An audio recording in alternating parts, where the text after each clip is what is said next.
इस वक्त बड़ी खबर दिल्ली से है, जहां पर एसपी सांसद जियाउर रहमान के घर पहुंच गई है यूपी पुलिस। संभल हिंसा मामले में नोटिस देने के लिए पुलिस पहुंची है और जांच में शामिल होने का नोटिस देने के लिए पुलिस गई है। दरअसल 2 दिन से संभल वाले घर पर जो यूपी पुलिस है वो पहुंच रही थी जियाउर रहमान बर्ग के घर पर। संभल वाले घर पर सांसद मौजूद नहीं थे, वो दिल्ली थे और अब आज दिल्ली पहुंच गई है यूपी पुलिस और सांसद जियाउर रहमान को नोटिस दिया जा रहा है। तो ये देखिए तस्वीर हम आपको दिखा रहे हैं दिल्ली है। वो यहाँ पर पहुंचे हुए थे 39 नंबर वेस्टर्न कोर्ट। यहाँ पर सांसद के घर पे पहुंचकर नोटिस दिया।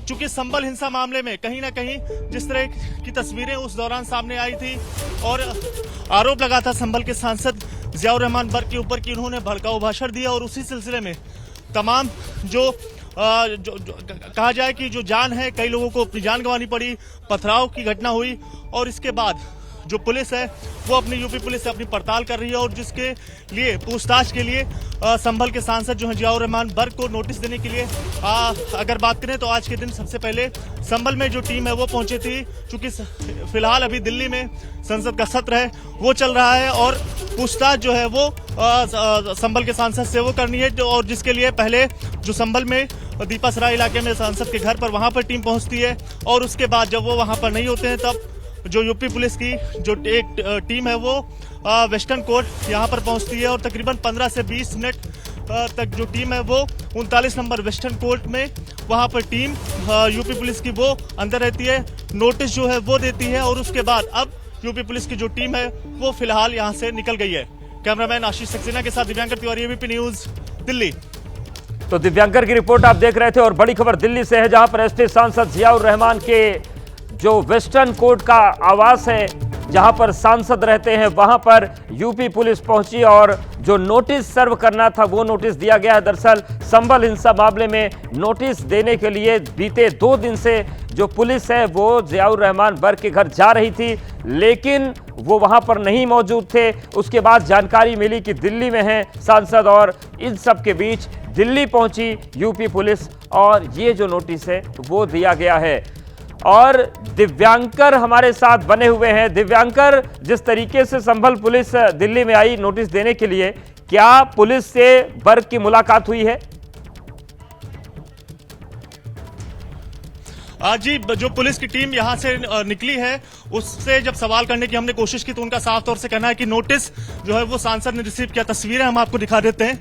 39 नंबर जो मकान है उसकी हम आपको दिखा देते हैं। यहाँ पर वेस्टर्न कोर्ट, यहाँ पर क्वार्टर जो है और सांसद जो है वो उनका जो पुलिस की टीम यहाँ पर पहुंची थी उनका कहना है कि यहीं पर जो सांसद है उन्होंने नोटिस खुद जो है वो रिसीव किया है।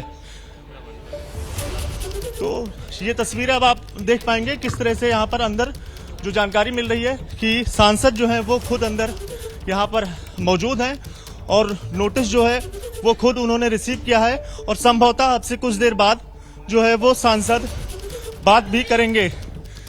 तो जियाउर जी, क्या नोटिस जो पुलिस की मिली है वो उसमें क्या कुछ कहा गया है? देखिए,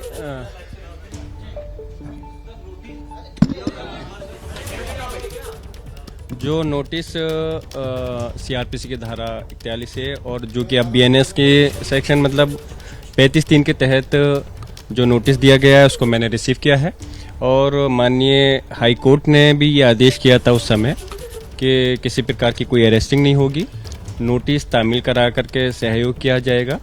और मैं क्योंकि इस देश का नागरिक भी हूँ और सांसद भी हूँ तो इसलिए मेरी जिम्मेदारी है कि मैं जो भी सहयोग और माननीय हाई कोर्ट का जो आदेश है उसका पालन करूँगा।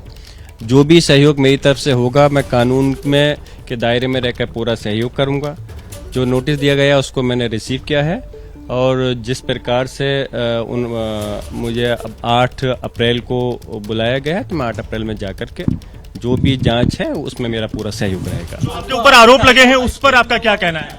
देखिए, आरोप तो बिल्कुल पूरी तरह से गलत है, निराधार है। मैं पहले ही कह चुका हूं क्योंकि मतलब ही नहीं बनता। जिस समय ये घटना हुई है उस समय ऑलरेडी मैं था नहीं, मैं all India Muslim personal law board की बैठक अटेंड करने, जैसा कि मैं पहले भी कई बार कह चुका हूं, बेंगलोर में था।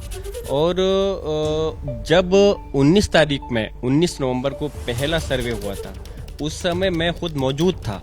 सबसे बड़ा एविडेंस तो ये है, मैं तो आपसे कहता हूँ कि आप बताइए कि जिस दिन मैं मौजूद था, अगर मेरा मकसद झगड़ा कराना होता तो उस दिन होना चाहिए था जिस दिन मैं संभल के अंदर मौजूद था। और अगर झगड़ा होता 22 तारीख को जुमे के दिन, जिस दिन हमारे लोगों को नमाज से रोका गया, उसके बावजूद भी हमने बर्दाश्त कर करके कोई प्रकार की घटना नहीं हुई, उस दिन झगड़ा होना चाहिए था। क्यों नहीं हुआ? जिस दिन मैं वहाँ से बाहर हूँ माहौल ख़राब हुआ। बल्कि मैं तो ये कहता हूँ पूरी गारंटी जिम्मेदारी के साथ, अगर मैं 24 तारीख में संभल में होता तो ये घटना नहीं घटती। क्योंकि मैं जो भी खासतौर से मैं इस बात को जिम्मेदारी से कहता हूँ, हमारे समाज के लोग माहौल मुसलमान खराब नहीं करना चाहते थे, लेकिन जिस प्रकार बिल्कुल दिव्यांकर, तो जियाउर रहमान बर्क ये बता रहे हैं कि 8 अप्रैल को उनको बुलाया गया है, नोटिस में 8 अप्रैल की तारीख मुकर्रर की गई है और वो उसको तामील कर लिया है उन्होंने और जाएंगे वो 8 को।